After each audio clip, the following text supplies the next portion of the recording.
సమీరని follow అవుతూ Vasuki hotel royal mountain కి వస్తుంది. వాసుకి తన కొడుకుని అప్పగిస్తే ఆమెకి అమృత ఫార్మసీతో పాటు వేరే ప్రాపర్టీస్, షేర్స్ కూడా ఇస్తానని సమీర ఆఫర్ చేస్తుంది. దానితో వాసుకి సమీర కొడుకు గురించి గోపాలాన్ని అడగాలని డిసైడ్ అవుతుంది. సమీర అభయ్ని కలవాలని ట్రై చేస్తుంది, కాని వీలు పడదు. ఆ హోటల్లో స్టే చేస్తున్న గెస్ట్ ప్రాణాపాయంలో ఉన్నాడని అతనికి చెస్ట్ డ్రైన్ సర్జరీ చేస్తుంది. అభయ్ సూట్ నుండి ఎవరో గొడవ పడుతున్న శబ్దం వినబడుతుంది. పక్క సూట్లో ఏం జరుగుతుందో సమీరకి ఒక నిమిషం అర్థం కాలేదు. అటు వెళ్లి చూద్దామని ఉన్నా భయంతో చెర్రీ ఆమెని పట్టుకొని ఉండడంతో ముందు తనకి ధైర్యం చెప్పేందుకు ఎత్తుకుంది. సమీర లోపలికి వెళ్తుండగా చెర్రీ తన చేతితో డోర్ దగ్గరకు వేశాడు. తన భయం ఇంకా తగ్గలేదని అర్థం చేసుకున్న సమీర డోర్ని లోపల నుంచి లాక్ చేసింది. సరిగ్గా అప్పటికి 10 నిమిషాల క్రితం అభయ్ హోటల్కి రిటర్న్ అయ్యాడు. ఎవరో గెస్ట్ అన్కాన్షియస్ అయితే ఎమర్జెన్సీ ట్రీట్మెంట్ ఇస్తున్నారని తెలిసి అటు వెళ్లబోయాడు. ఇంతలో మేనేజర్ తన దగ్గరకు వచ్చి అభయ్ కజిన్ మనోజ్ వర్మ 3 అవుట్ సైడర్స్ ని తీసుకొని టాప్ ఫ్లోర్ కి వెళ్లాడని, అతను కూడా హోటల్ బోర్డులో ఉండడం వల్ల సెక్యూరిటీ తనని ఆపడానికి హెసిటేట్ చేశారని చెప్పాడు. నేను సన్నీ తప్ప వేరెవరినీ అక్కడికి ఎలో చేయొద్దని సెక్యూరిటీకి క్లారిటీగా చెప్పుండాల్సింది. అయినా మనోజ్కి ఇక్కడేం పని, ఎవరో బయటి వారిని తీసుకురావడమేంటి అని అనుకున్నాడు. అంతకు ముందు తన చిన్నాన్న మహేంద్రవర్మ చెర్రీని స్పెషల్ చైల్డ్గా ప్రొజెక్ట్ చేయాలని ట్యూషన్ టీచర్ని ఎంగేజ్ చేసిన విషయం గుర్తుకు తెచ్చుకున్నాడు. అతని మనసు కీడు శంకించింది. వెంటనే గార్డ్స్తో పాటు లిఫ్టులో టాప్ ఫ్లోర్కి వెళ్లాడు. అతను సూట్కి వెళ్లేసరికి అక్కడ కనిపించిన సీన్ చూసి అభయ్ కోపం పీక్ లెవెల్స్కి వెళ్ళింది. 3 మనుషులు లివింగ్ రూమ్ ఏరియాలో ఇష్టం వచ్చినట్టు తిరుగుతూ ఫర్నిచర్ చెల్లాచెదురు చేస్తున్నారు. మనోజ్ సన్నీతో ఆర్గ్యూ చేస్తున్నాడు. అక్కడికి రాగానే అభయ్ కళ్ళు ముందుగా చెర్రీ కోసం వెతికాయి. తను అక్కడ కనిపించకపోవడంతో సన్నీ దగ్గరకు వెళ్లి చెర్రీ ఎక్కడున్నాడు అని టెన్షన్గా అడిగాడు. సన్నీ స్టడీ రూమ్ వైపు చూపించాడు. ఆ డోర్ మూసి కనిపించింది. చెర్రీ లోపల సేఫ్గా ఉన్నాడని అర్థమవ్వడంతో అభయ్ కాస్త రిలీఫ్ అయ్యాడు. తనకి దగ్గరగా తిరుగుతున్న ఒకడి వైపు పంచ్ విసిరాడు. అతను బాధతో విలవిల్లాడుతూ అరవబోయాడు. నీ నోటి వెంట చిన్న అరుపు వచ్చినా ఊరుకోను అని అభయ్ అతడిని హెచ్చరించాడు. తన వాయిస్ ఆ రూంలో ఉరుములా ప్రతిధ్వనించడంతో ఆ వ్యక్తి భయంతో అరుపు బయటికి రాకుండా నోటికి చేయి అడ్డుపెట్టుకున్నాడు. మిగతా వాళ్లు కూడా షాక్ అయినట్టు ఫ్రీజ్ అయిపోయారు. అభయ్ చూస్తే చాకులా కనిపిస్తున్నాడు. చేయి వేస్తే కట్టయిపోతామని వాళ్లకి అర్థమైంది. అది చూసి సన్నీ రిలాక్స్డ్గా అక్కడి సోఫాలో కూర్చున్నాడు. అతని ఎక్స్ప్రెషన్ మూవీ థియేటర్లో కూర్చున్న ప్రేక్షకుడిలా ఉంది. అభయ్ అంత వేగంగా అటాక్ చేస్తాడని ఊహించని మనోజ్ నోరు తెరుచుకొని నిలబడిపోయాడు. అప్పటిదాకా సన్నీపై పెద్దగా అరిచిన అతను ఇక సౌండ్ చేయలేకపోయాడు. మనోజ్ అభయ్ లేడని కన్ఫర్మ్ చేసుకున్నాకే వాళ్లని తీసుకొని వచ్చాడు. అతను అలా సడన్ గా వస్తాడని మనోజ్ ఊహించలేదు. అభయ్ వెంట వచ్చిన సెక్యూరిటీ ఆ 3 అక్కడ్నుంచి తీసుకెళ్లారు. ఇక నువ్వు కూడా వెళ్ళు అన్నట్టు మనోజ్ వంక సీరియస్గా చూశాడు అభయ్. సన్నీ రూమ్ లోపల చెర్రీ ఎలా ఉన్నాడో చూడ్డానికి వెళ్లాడు. చెర్రీని పిలుస్తూ డోర్ మీద కొట్టాడు. స్వీటీ భయంగా తలుపు తీసి తొంగి చూసింది. ఇందాక చెర్రీ గురించి బ్యాడ్గా మాట్లాడిన అతను ఇంకా అక్కడే ఉండడంతో తన కళ్ళు పెద్దవయ్యాయి. తన భయాన్ని గమనించిన సన్నీ రూమ్ లోపలికి వెళ్లి తలుపులు వేశాడు.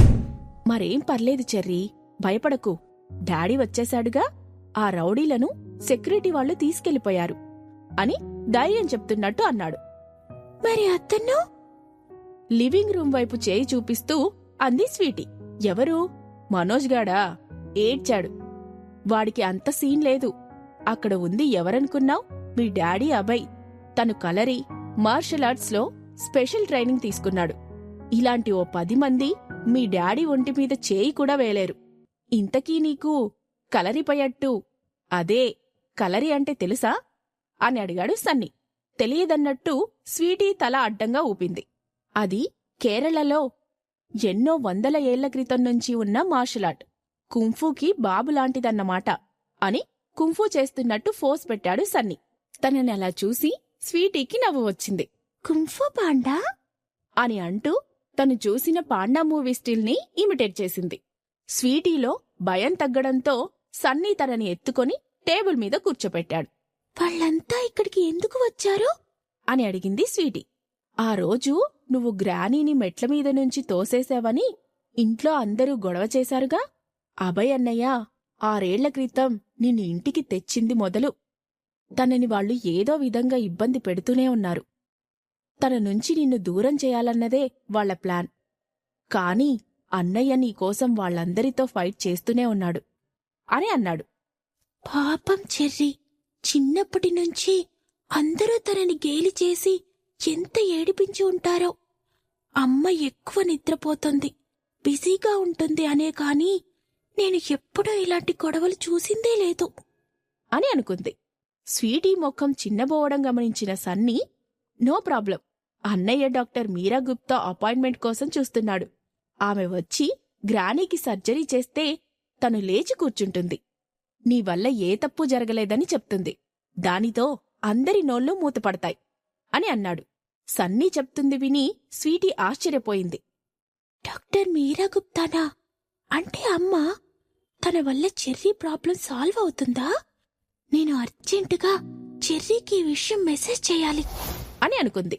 లివింగ్ రూంలో అభయ్ ముందు నిలబడి ఉన్న మనోజ్ తన తండ్రి మహేంద్రవర్మ చెప్పిన మాటలు గుర్తు చేసుకున్నాడు.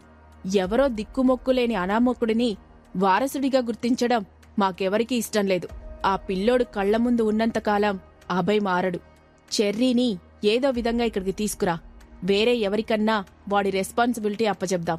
కావాలంటే వాడి పేరు మీద కొంత ప్రాపర్టీ కూడా ట్రాన్స్ఫర్ చేద్దాం అని అంటూ మహేంద్ర ఫోర్స్ చేయడం వల్లే మనోజ్ ఇలాంటి స్టెప్ తీసుకున్నాడు. మనోజ్కి మరో మాట మాట్లాడకుండా అక్కడి నుండి వెళ్లిపోవడం బెటర్ అనిపించింది. కాని తర్వాత ఇంట్లో ఎదురయ్యే ప్రెషర్ తలుచుకొని అడుగు ముందుకు వేయలేకపోయాడు. నేను చెప్పేది విను అభయ్. మన ఫ్యామిలీలో గ్రానీ, ఇదిగో నీతో ఉన్నాడే ఆ మెంటల్ సన్నీ, వాడు తప్ప ఎవరూ చెర్రీని ఓన్ చేసుకోరు. తనని సపోర్ట్ చేయడానికి ఇలా ఇల్లు వదిలి ఎంతమందితో గొడవపడతావ్ అని అన్నాడు. అభయ్ ఏమీ అనకపోయేసరికి తన మాటలు కంటిన్యూ చేశాడు. చెర్రీ నీ సొంత కొడుకా కాదా అన్నది పక్కన పెట్టు. నువ్వు డిఎన్ఏ సర్టిఫికేట్ తీసుకొచ్చి చూపించినా నీకున్న పవర్తో దాన్ని కూడా మ్యానిపులేట్ చేశావని అంటున్నారు. నువ్వు ఇంట్లో నుండి వచ్చేయడంతో అక్కడ మా నాన్న నీకు వ్యతిరేకంగా అందరి మనసులని స్పాయిల్ చేస్తున్నాడు. నువ్వు ఉంటే ఫ్యామిలీలో నెగటివ్ టాక్ చేయడానికి భయపడేవాళ్లు, అలాంటిది ఇప్పుడు నీ గురించే ఇష్టమొచ్చినట్టు మాట్లాడుతున్నారు. అది ఇల్లులా అనిపించడం లేదు. అక్కడ ఉన్న మా అందరి గురించి కూడా ఆలోచించు. ఇప్పటికైనా మించిపోయింది ఏమీ లేదు. తనని ఎక్కడన్నా పెట్టి చదివించు. అప్పుడు ఎవరికీ ఏ అబ్జెక్షన్ ఉండదు. నువ్వు పెళ్లి చేసుకొని లీగల్గా పిల్లల్ని కని వాళ్ళని నీ వారసులని చెప్పు. మేమంతా సంతోషంగా ఒప్పుకుంటాం అని అన్నాడు. ఆ మాటలు విని అభయ్కి చాలా కోపం, అంతకు మించిన బాధ కలిగాయి. తన కోపాన్ని ఎవరిమీద చూపించలేక పక్కనే ఉన్న గ్లాస్ టీపాయ్ మీద బలంగా కొట్టాడు. అది ఒక దెబ్బకే 4 ముక్కలై కింద పడింది. అభయ్ చేతికి గాయమైందని గమనించిన మనోజ్ అతని వైపు వెళ్లబోతూ తన చూపుల్లోని తీవ్రతని గమనించి ఆగిపోయాడు. ఐఎమ్ సారీ బ్రో అని అంటూ అక్కడి నుంచి బయటికి నడిచాడు. చెర్రీని లోపలే జాగ్రత్తగా ఉండమని చెప్పి అభయ్ వాళ్ల సూట్కి వెళ్దామని కారిడార్లోకి వచ్చిన సమీరకి మనోజ్ ఎదురుగా వస్తూ కనిపించాడు. అతను ఏదో బాధలో ఉన్నట్టు లిఫ్ట్ వైపు నడిచాడు. కారిడార్లో నిలబడి ఉన్న సమీరని అతను గమనించలేదు. అతన్ని లిఫ్ట్ ఎక్కాక సమీర వెళ్లి పక్క సూట్ బెల్ కొట్టపోయింది. కాని దాని డోర్ ఓపెన్ అయ్యి ఉండడంతో సోఫాలో కూర్చున్న అభయ్ కనిపించాడు. డోర్ దగ్గర అడుగుల చప్పుడు విని అభయ్ అటు తిరిగి చూశాడు. ఇద్దరి చూపులు 1 నిమిషం లాక్ అయ్యాయి. అభయ్ కళ్లలో తడి చూసి సమీర కంగారు పడింది. అభయ్ దేనికోగాని చాలా డిస్టర్బ్ అయ్యాడు అని అనుకుంది. అప్రయత్నంగా అతని వైపు వెళ్ళింది. అభయ్ సమీరని పలకరిస్తున్నట్టు నవ్వాడు. కాని ఆ నవ్వులో జీవం లేదు. అతని అరచేయి నుంచి రక్తం కారడం చూసిన సమీర వెంటనే తన స్కార్ఫ్ తీసి ఆ గాయం చుట్టూ తిప్పింది. ఫస్ట్ ఎయిడ్ కిట్ ఎక్కడుంది అని అడిగింది. అది తేవడానికి లేవబోయిన అభయ్తో, మీరు కదలకండి, దెబ్బ లోపలికయ్యింది, బ్లీడింగ్ ఎక్కువ అవుతుంది అని అంది. కబోర్డ్ 2nd రోలో ఉంది అని అన్నాడు అభయ్. సమీర నేలమీద పడున్న వస్తువులను తప్పించుకుంటూ కబోర్డ్ వైపు వెళ్ళింది. అభయ్ చెప్పిన చోట కిట్ కనిపించడంతో దాన్ని తీసుకొని తిరిగి వచ్చింది. సమీర అడగకపోయినా ఆమె కళ్లల్లో ఏం జరిగిందన్న ప్రశ్న కనిపించడంతో మన చుట్టాలున్నారు కదా, కొన్ని జాగ్రత్తలు చెప్పిపోయారు అని నవ్వుతూ అన్నాడు. సమీర కూడా చిన్నగా నవ్వింది. మన అన్న మాట అతని నోట వినడం సమీరకి కాస్త సంతోషాన్నే ఇచ్చింది. కాని దాన్ని బయటపడనీయకుండా మెయింటైన్ చేసింది. సమీర స్కార్ఫ్ తీసి గాయాన్ని పరిశీలనగా చూసింది. కొన్ని గాజు ముక్కలు పైకి గుచ్చుకొని కనిపిస్తున్నాయి. డ్రెస్సింగ్ చేయడానికి వీలుగా అతని పక్కనే సోఫాలో కూర్చుంది. సమీర అంత దగ్గరగా కూర్చోగానే తనకి తెలియకుండానే స్ట్రైట్ అయ్యాడు అభయ్. సమీరలోని డాక్టర్ యాక్టివేట్ అవ్వడంతో తన పనిలో పూర్తిగా లీనమయ్యింది. ఆ గాజు ముక్కలని ట్వీజర్తో ఒడుపుగా బయటికి తీసింది. స్టెరిల్ కాటన్ బాల్స్ ని ఆ గాయంపై మృదువుగా అద్దింది. యాంటీసెప్టిక్ క్రీమ్ అప్లై చేసి కాటన్ గాజ్ తో గాయాన్ని కవర్ చేసింది. డ్రెస్సింగ్ కంప్లీట్ అయ్యాక అభయ్ మొహం వంక చూసింది. తను డ్రెస్సింగ్ చేస్తూ పూర్తిగా అభయ్ వైపు జరిగింది. దానితో అతని ఊపిరి ఆమె చెంపలని తాకుతోంది. వెంటనే అలర్ట్ అయి అభయ్కి దూరంగా జరగబోయింది. ఆ స్లిప్ సెకండ్లో అభయ్ తన చేతులు సమీర భుజాలపై వేశాడు. సమీర షాక్ అయినట్టు అభయ్ కళ్లల్లోకి చూస్తుండిపోయింది. సరిగ్గా అదే టైంలో సన్నీ స్వీటీని తీసుకొని లివింగ్ రూమ్కి రాబోతూ ఆగిపోయాడు. సన్నీ వెనుక నిలబడడంతో స్వీటీకి ముందు జరుగుతుంది కనబడలేదు. సన్నీ ముఖంలో సన్నని నవ్వు మెరిసింది. తలుపు తిరిగి దగ్గరకు వేసి స్వీటీ వైపు తిరిగాడు. ఇప్పుడేమైంది అని అడిగింది స్వీటీ. ఏమీ లేదన్నట్టు తలాడించి మనం కాసేపయ్యాక వెళ్దాం అని అన్నాడు. స్వీటీ తిరిగి తన చైర్లో కూర్చుంది. నేనెప్పుడో అనుకున్నాను వీళ్ళిద్దరి మధ్య ఏదో ఉందని అని అనుకున్నాడు సన్నీ. స్టడీ రూమ్ డోర్ వేసిన చప్పుడికి సమీర తిరిగి తన సెన్సెస్లోకి వచ్చి చప్పున సోఫాలోంచి లేచి నిలబడింది. సారీ అని పొడిగా అన్నాడు అభయ్. అతని మొహం చూస్తుంటే తను సారీ ఫీల్ అవుతున్నట్టు ఏ యాంగిల్లోనూ కనిపించక సమీర కాస్త కన్ఫ్యూజ్ అయింది. మీరు ఊణ్ణి ఒకసారి డాక్టర్ త్రిపాఠికి చూపించండి. గాజు ముక్కలు ఇంకా లోతుకి వెళ్లే ఛాన్సెస్ ఉన్నాయి. టేక్ కేర్ అని అంటూ ఆ సూట్ బయటికి నడిచింది. అభయ్తో తన కొడుకు గురించి మాట్లాడేందుకు అది తగిన సమయం కాదనిపించడంతో సమీర ప్రస్తుతానికి ఆ విషయాన్ని పక్కన పెట్టింది. ఆమెకి రూమ్ సర్వీస్ స్టాఫ్ ఎదురొచ్చారు. సమీర అభయ్ సూట్లోంచి బయటికి రావడం చూసి వాళ్ల ముఖాల్లో అదోలాంటి నవ్వు కనిపించింది. ఇక్కడి స్టాఫ్ మా ఇద్దర్ని నిజంగానే బాయ్ ఫ్రెండ్ గర్ల్ ఫ్రెండ్ అని అనుకుంటున్నారేమో. ఎవరి చూపు ఇదివరకులా లేదు అని అనుకుంది. స్వీటీ పడుకొని ఉంటుందని వాళ్ల సూట్ డోర్ నెమ్మదిగా తోసి లోపలికి వెళ్ళింది.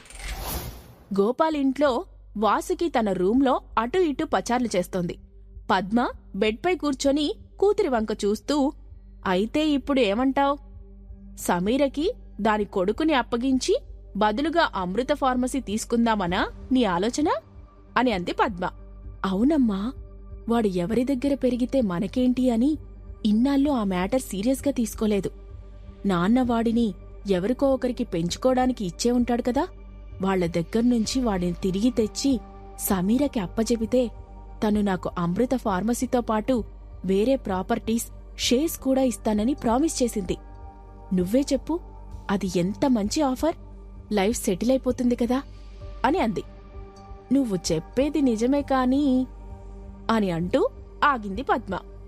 ఏ, తను అవి ఇస్తుందన్న నమ్మకం లేదా అని వాసుకి అనుమానంగా అడగడంతో పద్మ చిన్న స్మైల్ ఇచ్చింది. నాకు సమీర తన 2 ఏళ్ల వయసు నుండి తెలుసు. తను అన్నమాట మీద నిలబడుతుంది. ఈ విషయంలో మీ నాన్నకన్నా దానినే ఎక్కువ నమ్ముతాను.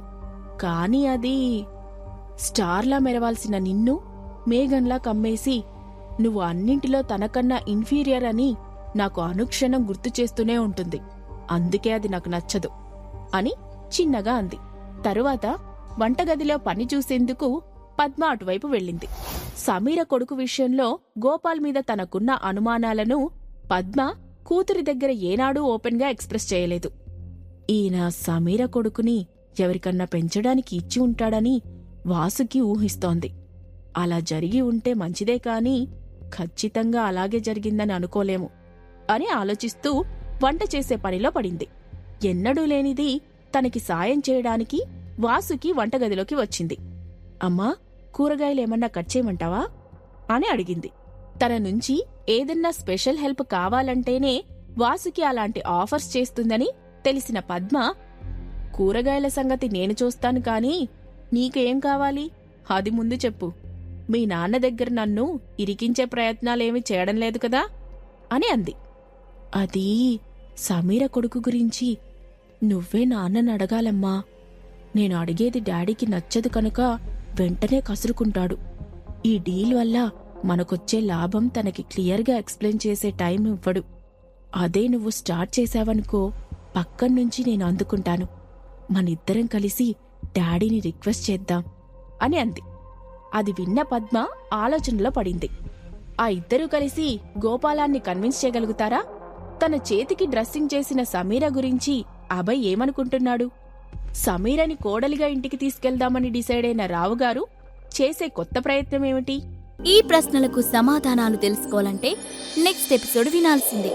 క్రింద ఇచ్చిన లింక్ ని క్లిక్ చేసి పాకెట్ ఎఫ్ఎం యాప్ ని ఇన్స్టాల్ చేసుకోండి. Stay tune to pocket FM.